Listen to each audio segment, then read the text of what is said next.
assume that you can see everything. Hi everyone. Yeah, my name is Finn, and we were one of the lucky winners of digital.engaiert and also the hackathon this year. And I present IT4Kids, which is a social startup that gives access to digital education for all children. And before I do anything else, shameless plug, you should follow us on Instagram.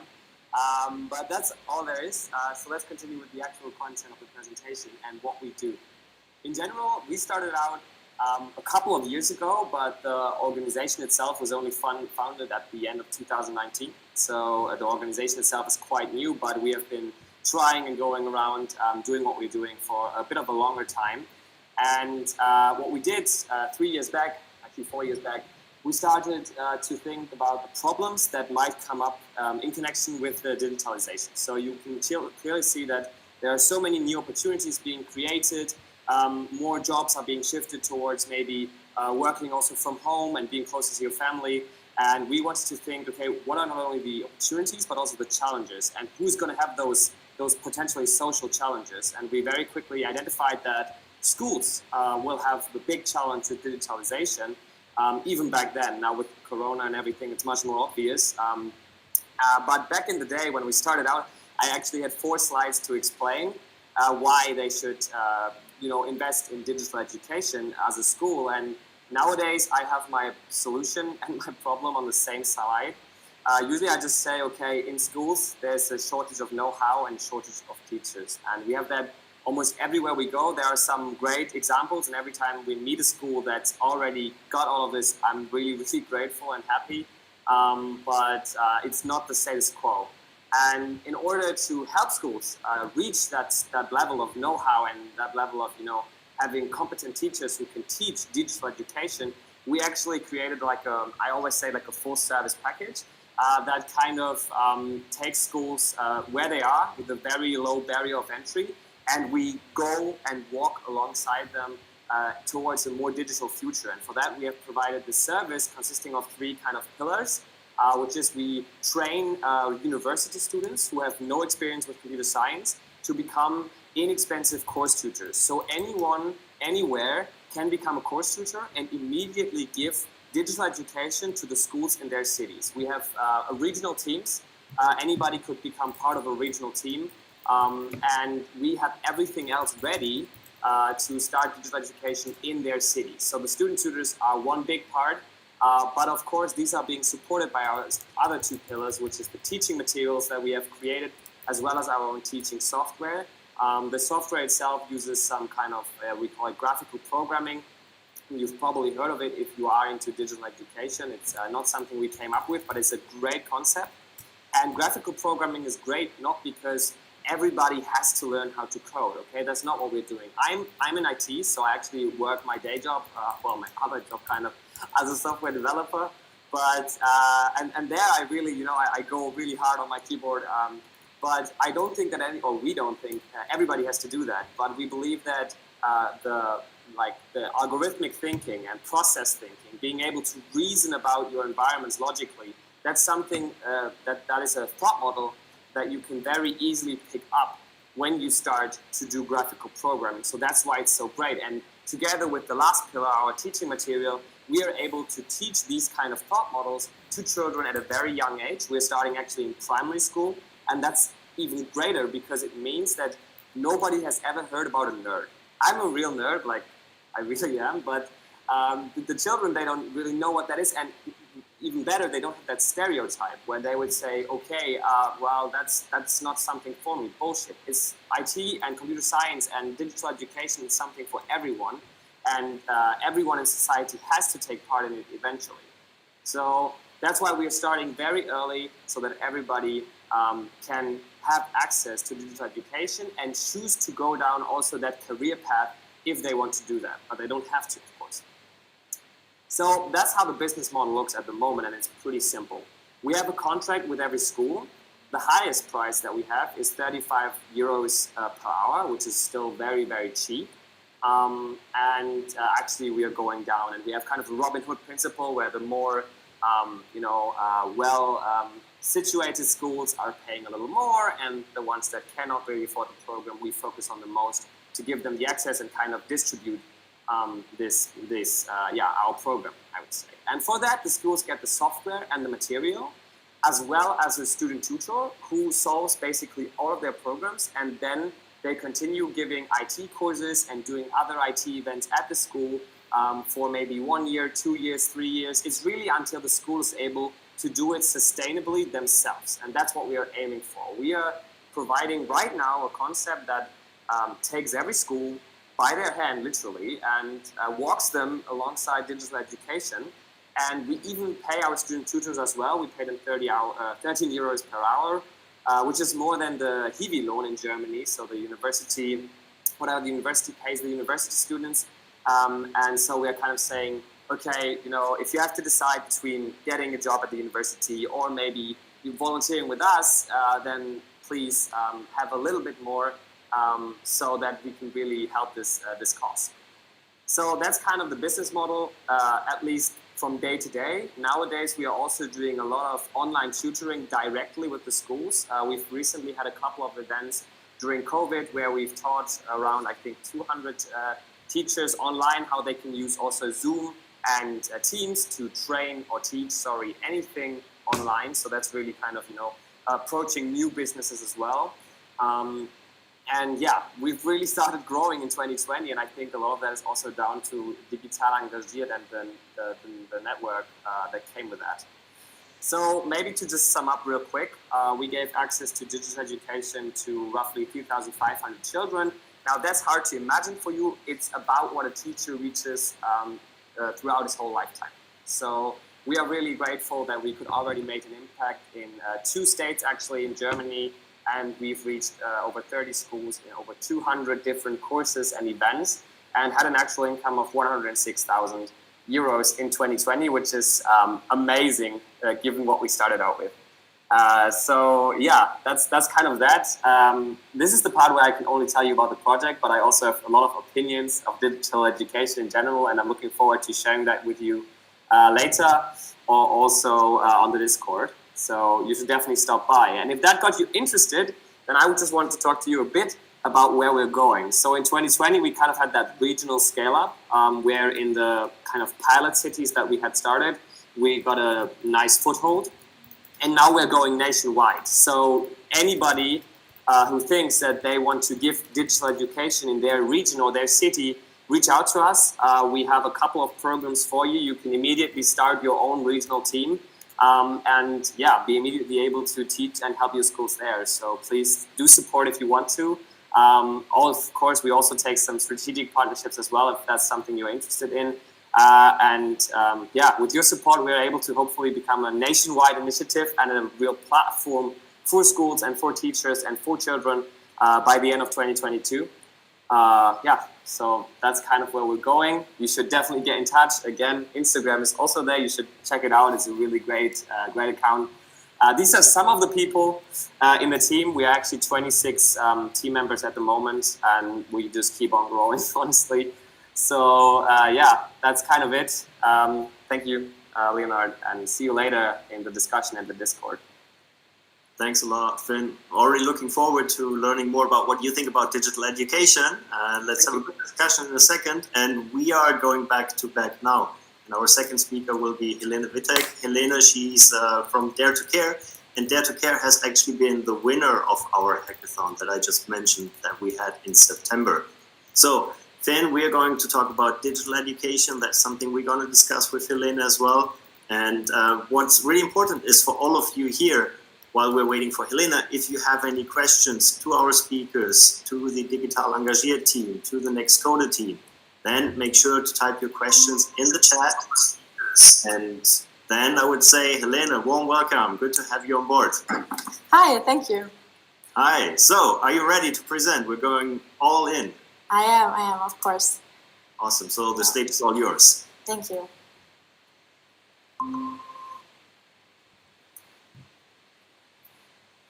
All right, I hope you can see my screen.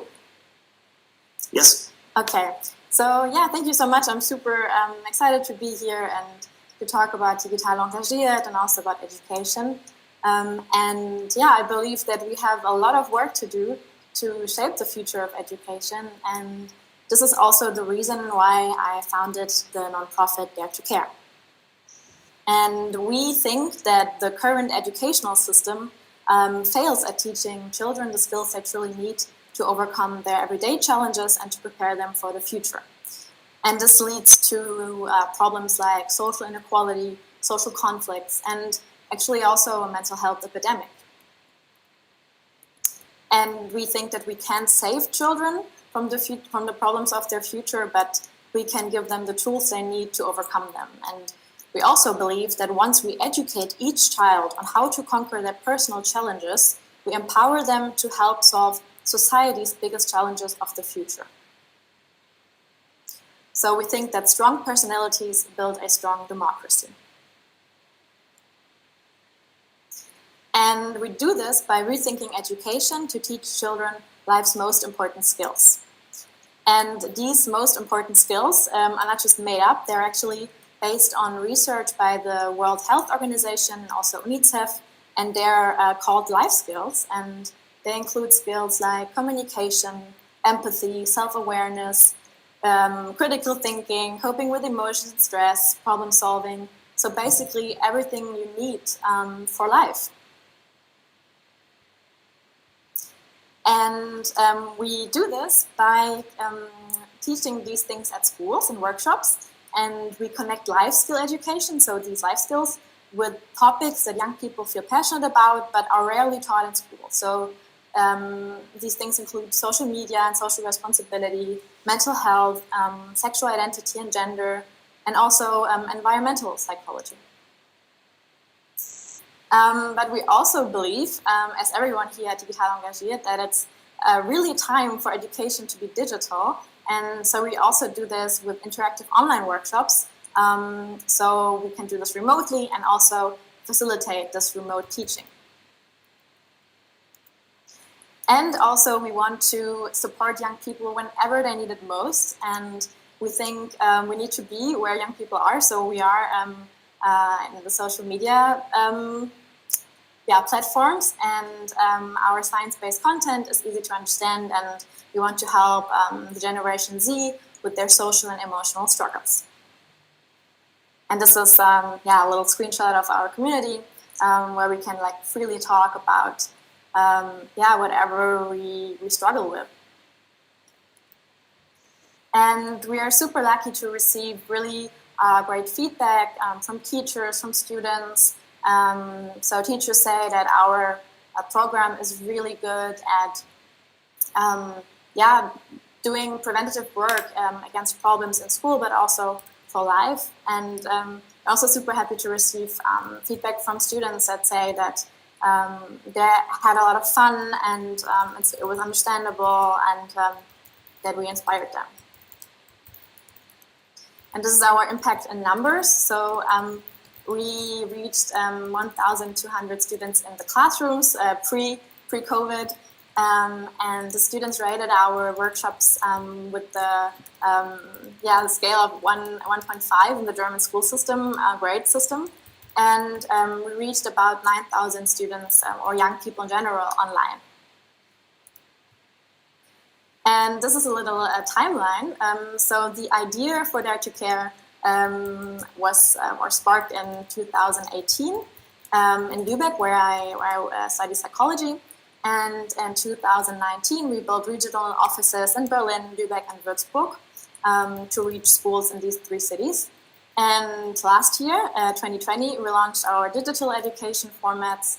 And right now, Dare2Care is a team of about 100 volunteers, which I'm super grateful for. And we are all very excited about 2021. We want to reach more students in the schools and maybe hopefully return to the classrooms. And if not, we want to expand our online workshop program. And also we're working on a new online course for teachers and students. So yeah, thank you so much. If you want to reach out, our partners, of course, Digital Engagiert, thanks again.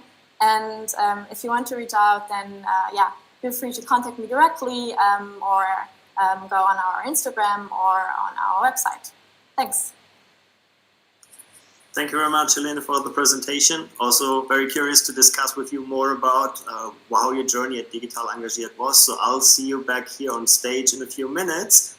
Thanks again, because now it's time for Baktosh Mustafa. He's the founder of ApplicAid, also one of the 3 winning teams at our Next Coder hackathon that we had in September. And again, to emphasize, you've seen it, there was a short timeline that Helene presented. 2018 they started, 2020 they created quite some impact. So that's also something, Baktosh, we want to hear from you. What's your impact and what are you doing? Good to have you with us. And also same question to you. If you're ready, the stage is all yours. Awesome. Thank you so much, Leo. Quickly sharing my screen. Let me know if you can see it. Looks good. Over to you. Awesome. Perfect. Thank you for inviting me, for having this conversation about a very crucial topic. My name is Baktosh. I'm from ApplicAid, and I just want to briefly start with the basic mantra, you could say, that we have at ApplicAid, which is the main belief that talent is universal and is apparent in everyone at any time, no matter what your social background is, how old you are, or who your parents are. The difference is who gets the opportunities or the chances to make use of those talents and to realize your own potential. So basically, there's a gap between talents and the chances and opportunities to use them. And this is basically this gap. This is where ApplicAid comes into play. Just briefly, an overview about the status quo. So we have certain issues, certain systematical issues in our education system, and underserved students. So, for example, first-generation students, people with a migration background, fugitives, refugees, they have certain issues in our education system. One is, for example, they're more likely to drop out of college or university due to financial problems. But they're also less likely to go abroad and have also poorer access to professional networks, which we know as a fact is important for the transition period, for example, from being a student to becoming a young professional. Now, facing those three distinct issues, we also know that scholarships have the power to help. They have a huge opportunity, a huge potential, which we could use to help those underserved students in order to basically tackle those 3 different problems. And the scholarship landscape in Germany is also quite broad. We have scholarships worth over 600 million euros only in Germany, over 3,000 different scholarships. And we also know that scholarship holders are much more likely to go abroad during their studies compared with the average student. Now the issue, this is also where ApplicAid comes into play, is that underserved students are not only disadvantaged in access to higher education and also the opportunity and chances to experience international exchange programs, for example, but also the very quite possible solutions.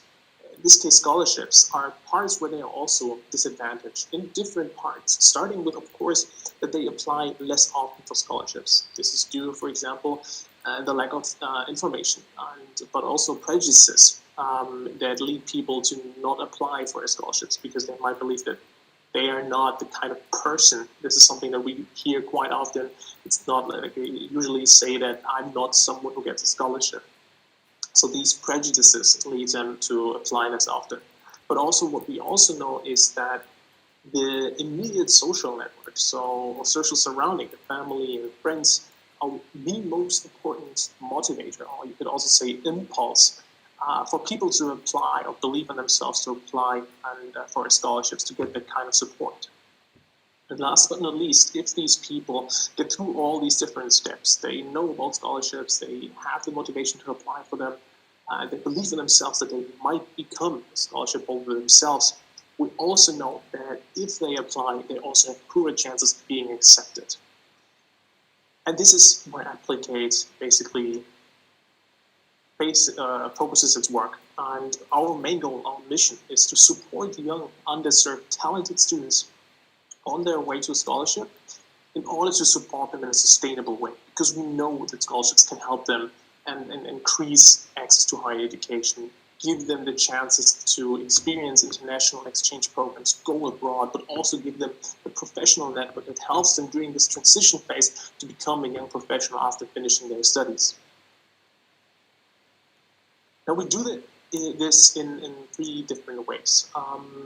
Our main goal is to provide sustainable system change. We don't just want to treat the system, but actually cure the disease. We just don't want to have like certain points where we act, but actually change how our scholarship system in Germany works. And we start with information and education, obviously.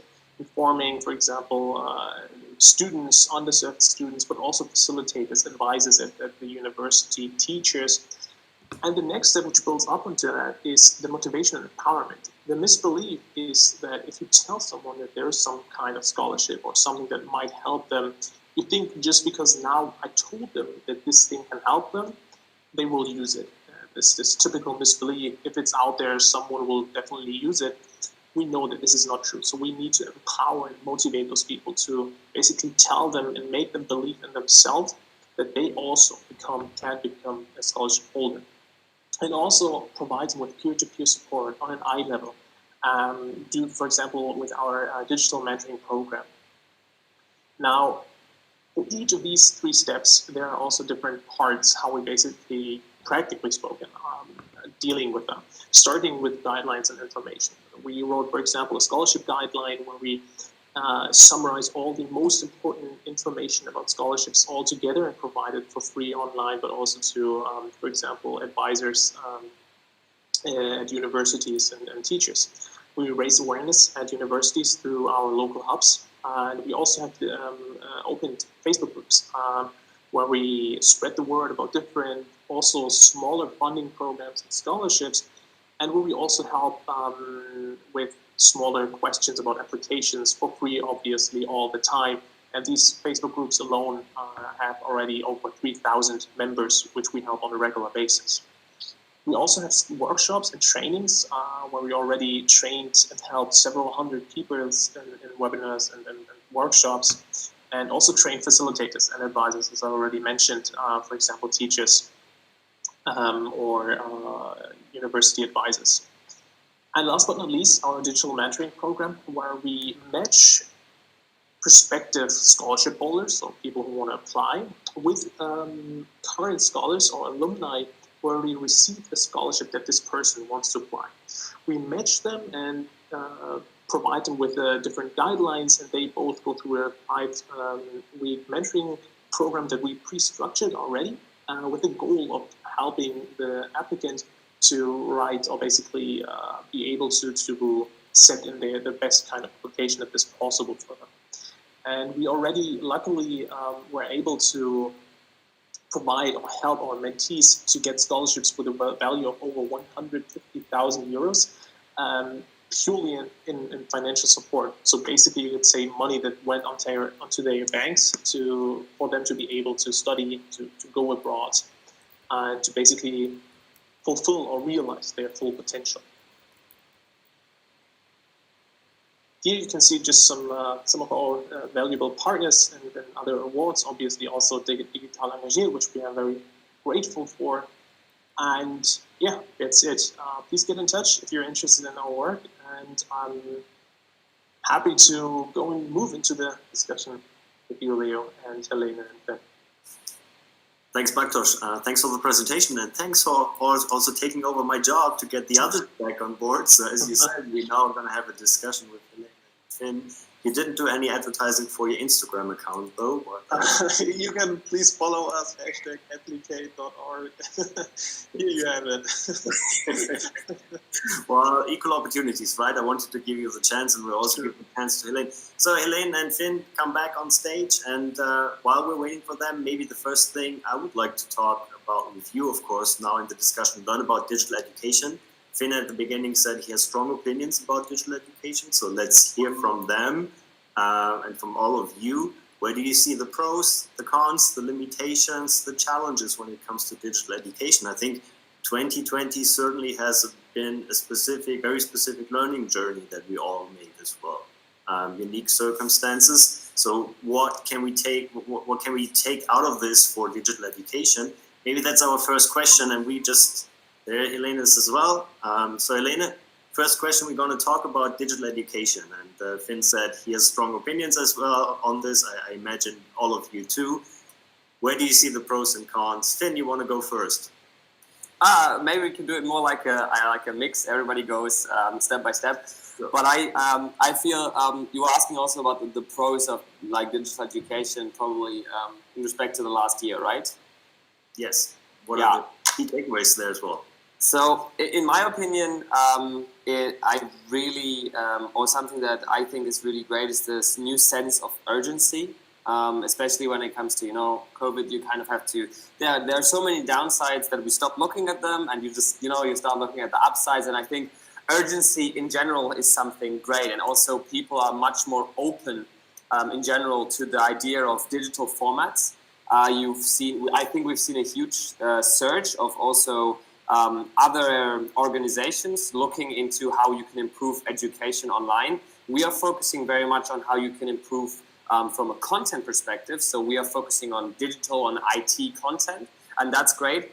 But something that I also really enjoy, and I think that is a brainchild of 2020 really, is that there are so many people focusing on the how. How can you communicate online, and how can you make that more effective, and how can you enable teaching for the masses? And I think that will also come with a great benefit, because on the internet, everybody is a little bit more the same, and I'm really hoping that if everybody has access to the internet, which I feel like there are a lot of organizations also pushing that, and we find a way to make education online, then we can reach so many more people, because suddenly it's no longer a question of where you are in the world, but rather a question of do you have internet access, and if so, and the how exists and the content exists, so all of these three kind of play their role. Then everybody can get quality education. And I think that is one of the most important sustainable development goals, because like Helene said, there will be problems in the future. You said something like that. I don't have the exact word, but there will be problems, and we can't solve it for them, but we can give them tools to solve it. And I think that Corona and 2020 has really helped reach that stage where everybody can get the tools to solve their individual problems, whatever content that may be. Helene, over to you. What's your take on this? Yeah, I completely agree with Finn on this one.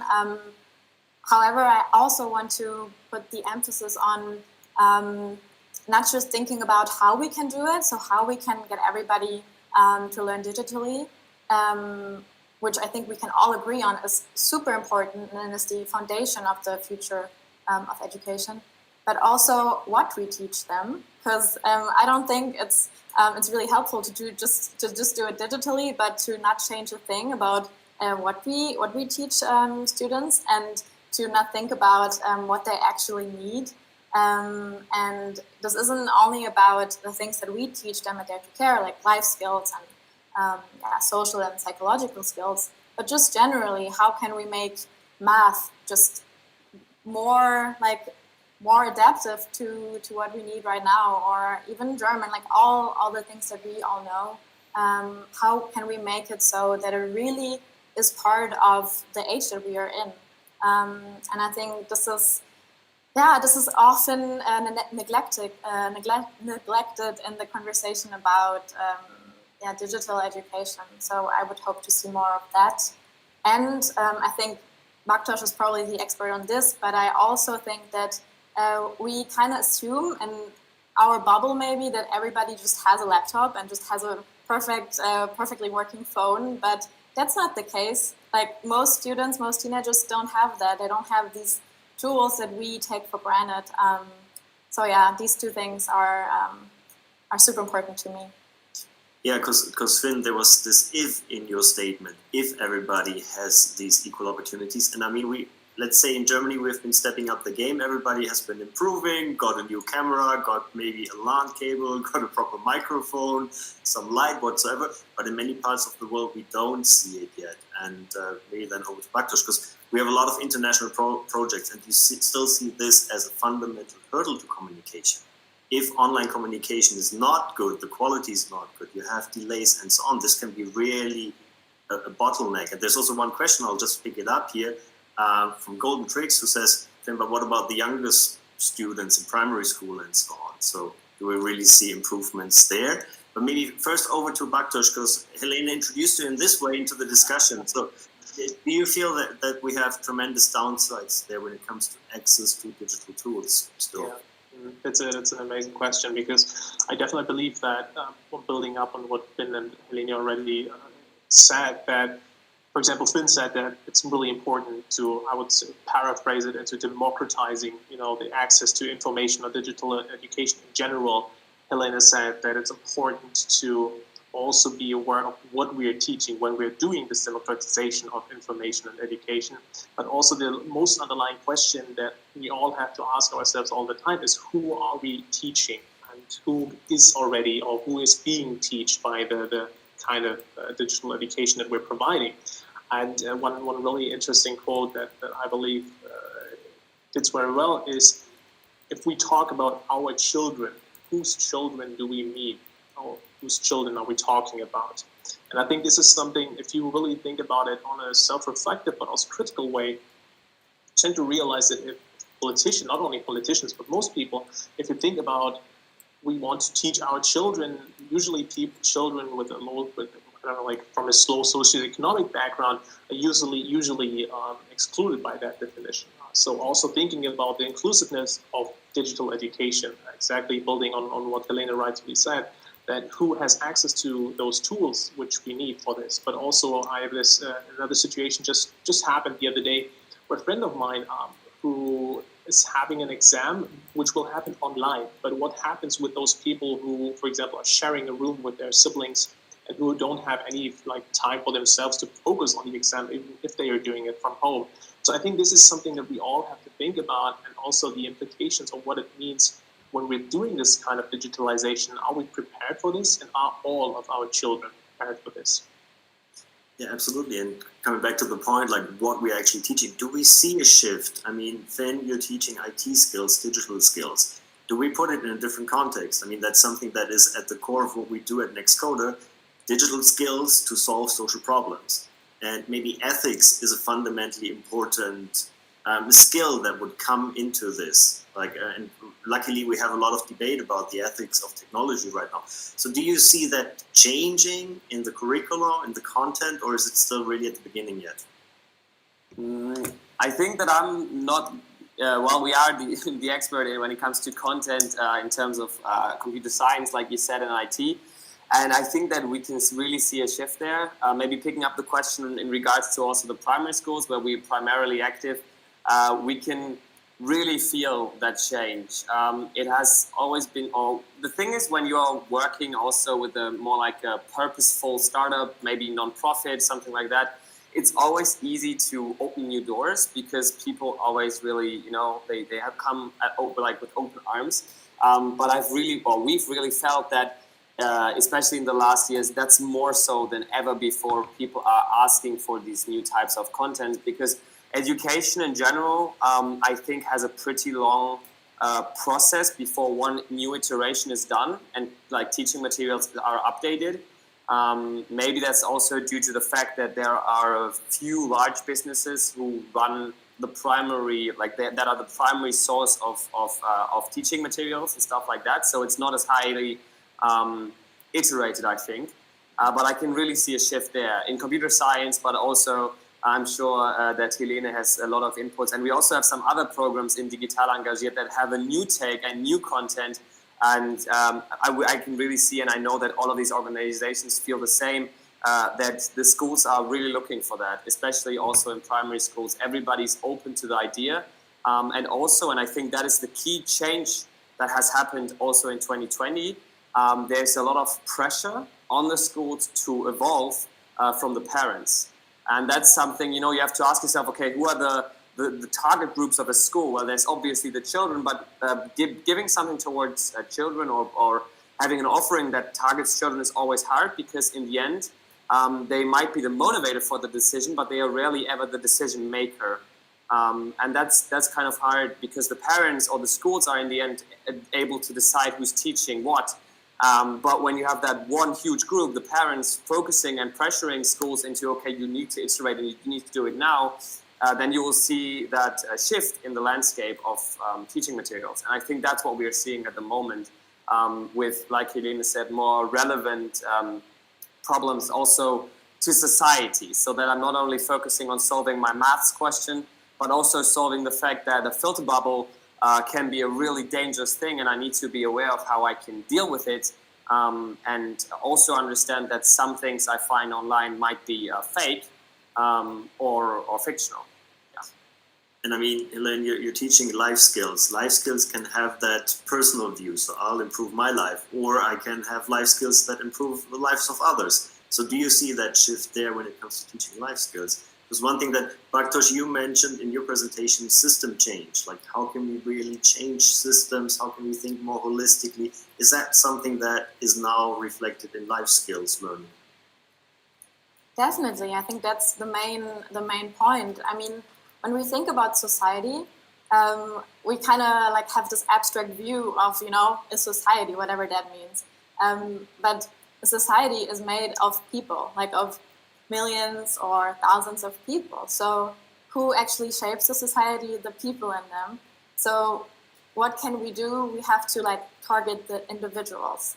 And I believe that when we do that, we have a society that is much better. I mean, imagine that everyone in your community, in your neighborhood, in your city, in your country is, for example, super empathetic and is a great problem solver, knows how to make great decisions, communicates their needs, all these things. I mean, this would be an amazing, super innovative, very conflict-resolving society. So I think this connection is actually the main point for a lot of us. And I wanted to add something to Finn's answer, which I also completely agree on. That I don't think the problem is that we don't have the ideas or don't have the people that do it. I mean, you can see it here at digital.engaiert and many other really great ideas how to make a better impact on education and how to change it. I think the problem is that the system is very hard to actually accept a change that is systematic. So we can kind of target individual schools, and we can do that, and we have a lot of purpose and a lot of energy, and we want to do that. But I think until we look at the system and do something politically, it's going to be really, really hard to achieve that complete change and not just kind of treat symptoms here and there. So this is also something I would like to see in the future. And I mean, that's something that you all have in common, and all the other teams who were part of Digital Engagiert last year working on this, right? Even if you're pieces of the puzzle, ideally these puzzle pieces will connect and then create the systemic change as well, with, of course, regulatory changes and so on. And Finn, you mentioned the larger life cycles of content change and so on, so quite a complex field. Maybe when we speak about Digital Engagiert, you guys need to take us on a journey. So everybody out there who's now listening, they might have heard about Digital Engagiert, but what is it actually? What to expect? So what was your journey like last year? What is Digital Engagiert? Who wants to start? Difficult question. Finn, you want to go ahead and tell us a little bit about? I will try. Maybe I can sum it up to say that this sounds a little bit emotional, but it was much more than we thought it would be.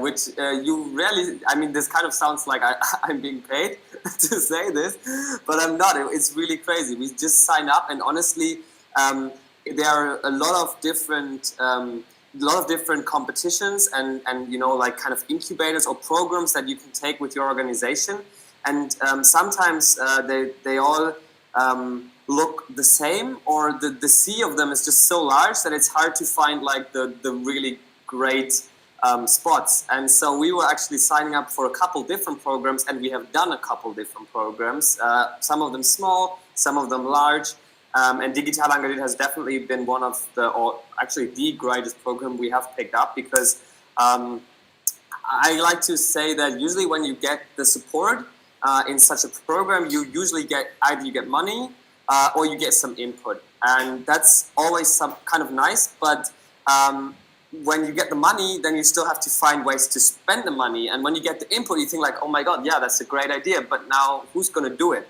So you need somebody also to do the dirty work, or you need the resources to get it done. And with Digital Engagiert, you get the mix, because we initially just receive some funding, which is amazing.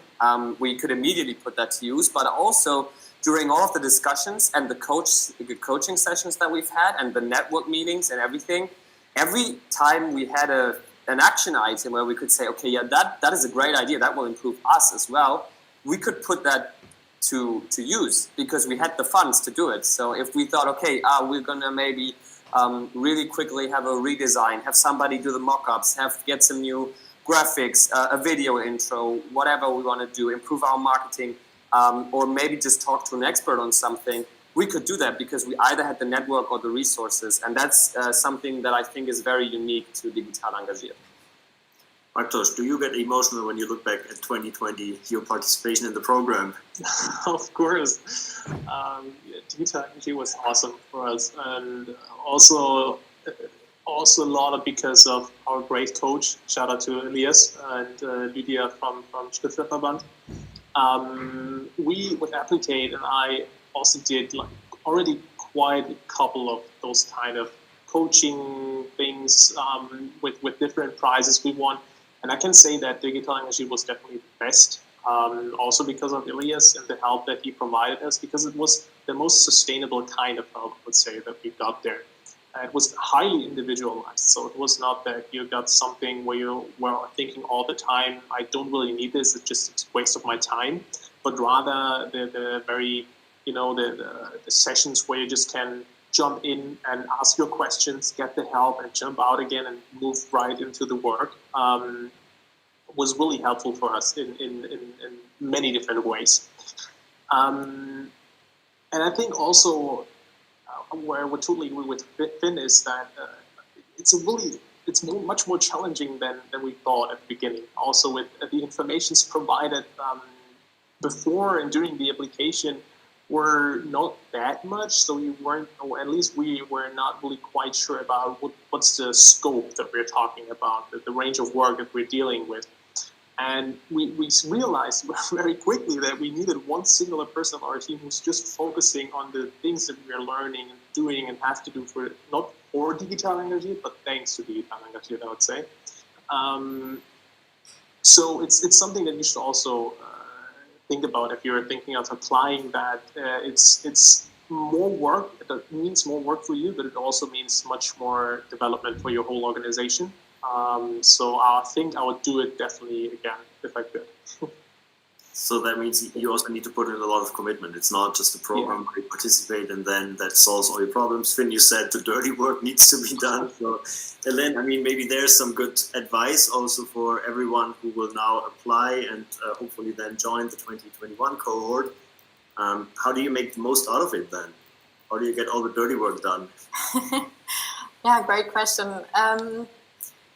I think it's just super important to be reliable and to just save some time for that. I think that's the basic or the basis for that. I think you can use the community a lot. I think it's super important to connect with the others, to connect with all the different participants, not just the nonprofits, but also the supporters, so Amazon, AWS, also Stifterverband. So to connect with all of them and just reach out. And I mean here, I met Bartosz a few months back because of Digital Engagiert, and that was super nice, even in real life actually. And Finn and me, we are meeting next week, so that's super cool. So I would encourage everybody to do that, to connect. And I also wanted to add that to us, also having participated in a lot of other programs, we really noticed right away that this is kind of like a state-of-the-art program. So a lot of other programs are great, and I am super grateful for them. But this is really special to Digital Engagiert. It's so new, and you can see it so right now. Like, it really tackles the problem that a nonprofit has right now. And yeah, that's really special. So if you want something that is super up to date and also challenging, then I think it's a great thing to apply. So we certainly have 3 great ambassadors now. You all got not paid for this, so thanks a lot for sharing the insight. Helene, you mentioned the importance of the community. So in a few minutes, we'll all join in Discord in the community, see who will join us there. If you have any questions for us, for the Next Coder team, for Helene, for Bartosz, for Finn, or Digital Engagiert, join us there and we'll exchange. We're happy to hear from you. Maybe one final outlook. It's all about the future of education, right? And I like to finish with a tough question. Let's think into the year 2030, where sustainable development goals are at the core of our work. This is where the sustainable development goals should be achieved. How will the future of education look like in 2030? Are we going all digital? Are we happy to meet Bartosz and Finn in real life again and all the kids? What will it look like? Will we have the robots who will just learn for us? Will we have our avatars who will just communicate and we are having a lazy life? I want to hear from you. Bartosz, how does the future of education look like in 2030? I would say that we will have an education system that is much more inclusive, which also teaches and includes much more people from diverse backgrounds, but also makes use of the technological advances in much more sophisticated ways than we know right now. I think these 2 factors will be the most important one, but also on the other hand, one has to realize that they just don't come by themselves. You have to put them there. So I think also the goal should be that also if we are in the year 2030, that it means to be also active, proactive into shaping the future education, make it even more inclusive, make it even better, improve it much more through different kinds of technologies for the year 2050, for example. So I think being committed, being proactive is something that we will have to be and have to stay. So Finn, more difficult question for you. How does it look like not in 2030 but in 2050? No, step by step 2030. Then I need to write down more, wait. No. Well, I think I can tell you how I think it should look like and how I believe it will look like if we have more of the organizations that I got to know. I think that education will be accessible, equal, and relevant. And I have one question that I would like to leave for the Discord because I'm also unsure myself of the answer, which is how personal education can be in the future. Because I believe that online is the way to go. Simply because it does solve the questions of being accessible, equal, and relevant if done right. But I'm not sure how personal education can be in the future. So that's something maybe for the Discord or for Helene. You're very welcome. Over to you, Helene. Yeah, so when I think about the future of education, for me, it actually really doesn't matter if 2030 or 2050. I just think about a kid and what kind of feelings this kid has regarding to school or education in general.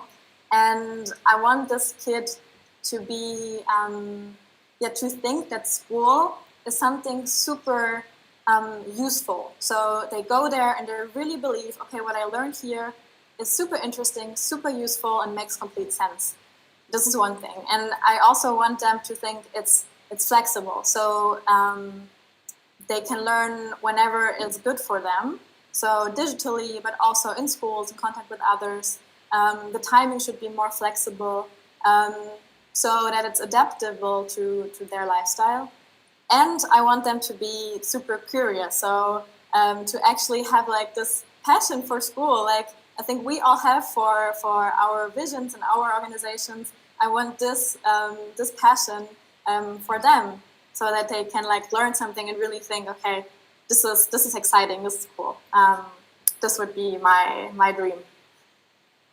All right, I think great final words to end our little meetup session here. It was really interesting to hear how you envision the future of education.